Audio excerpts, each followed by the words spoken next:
வணக்கம். அனைத்திந்திய அண்ணா திராவிட முன்னேற்றக் கழகத்தின் செயற்குழு கூட்டம் இன்னும் 2 நாட்களில் நடைபெறவுள்ள நிலையில் உயர்நீதிமன்றமானது அதிரடியான உத்தரவு ஒன்றை பிறப்பித்திருக்கிறது. இந்த செயற்குழு கூட்டம் நடைபெறாது என்றும் அதிமுகவின் பொதுச் செயலாளர் பதவியே அவர் பயன்படுத்தி வருவதாகவும் ஏற்கனவே இதை பற்றி 2 முறை நீதிமன்றம் தெரிவித்த பிறகும் மீண்டும் அதை தவறை எடப்பாடி பழனிசாமி அவர்கள் செய்து வருவதால் இந்த செயற்குழு கூட்டத்தை அவரால் முழுமையாக நடத்த முடியாது என்ற அறிவிப்பை தற்பொழுது நீதிமன்றம் தெரிவித்திருக்கிறது. பன்னீர்செல்வத்தின் வழக்கறிஞர் இந்த வழக்கை தாக்கல் செய்துள்ள காரணத்தினால் அவசர வழக்காக இன்று நீதிமன்றத்தில் விசாரணைக்கு வந்துள்ளது. அதிமுகவில் ஏற்கனவே பல பிரச்சனைகள் தொடர்ச்சியாக நடந்து கொண்டிருக்கிறது. அதிலும் குறிப்பாக அதிமுகவிலிருந்து நீக்கப்பட்டவர்கள் மீண்டும் அதிமுகவில் இணைய வேண்டும் என்பதை தென் மாவட்ட செயலாளர்களும் நிர்வாகிகளும் சில அதிமுகவை சார்ந்த எம்எல்ஏக்களும் தெரிவித்து வருகிறார்கள்.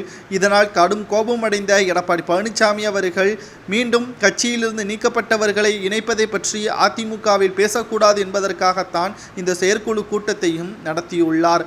ஆனால் அந்த கூட்டம் நடப்பதற்கு முன்பாகவே நீதிமன்றத்தில் வழக்கு தொடர்ந்து தற்பொழுது அந்த வழக்கும் தற்பொழுது இறுதி கட்டத்தை எட்டியிருக்கிறது. நீதிமன்றம் கூறியதின் அடிப்படையில் இன்னும் 2 நாட்களில் நடைபெற உள்ள செயற்குழு கூட்டம் நடைபெறுமா அல்லது அதற்கு பதிலாக வேறு எதுவும் ஒரு கூட்டத்தை ஏற்பாடு செய்வாரா என்ற கேள்வியும் எழுப்பப்படுகிறது.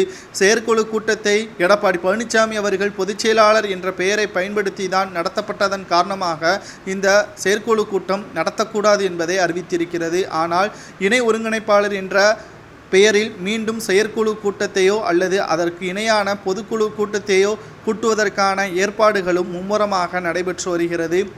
திராவிட முன்னேற்றக் கழகம் கலைஞரின் 100வது விழாவையொட்டி 100வது நாணயத்தை வெளியிட்டு வருகிறது. இதற்கு எடப்பாடி பழனிசாமி அவர்களை திமுக அழைப்பவும் செய்திருக்கிறது. இந்த விழாவில் ஸ்டாலின் அவர்களுடன் எடப்பாடி பழனிசாமி அவர்கள் அருகாமையில் இருப்பார் என்றும் இதனால் திமுகவின் கொத்தடிமையாகத்தான் எடப்பாடி இருக்கிறார், திமுகவிற்கு எதிராக எந்த ஒரு அதிகாரப்பூர்வமான எதிர்ப்புகளையும் தெரிவிக்காத எடப்பாடி பழனிசாமி அவர்களால் தான் அதிமுக 10 தோல்விகளையும் சந்தித்துள்ளது என்றும் எடப்பாடி பழனிசாமி அவர்களுக்கு எதிராக நிர்வாகிகள் பேசத் தொடங்கியிருப்பது சரியா என்பதை கமெண்ட் வாயிலாக கூறுங்கள். நீதிமன்றம் கூறிய தீர்ப்பு சரியா என்பதையும் கமெண்ட் வாயிலாக கூறுங்கள்.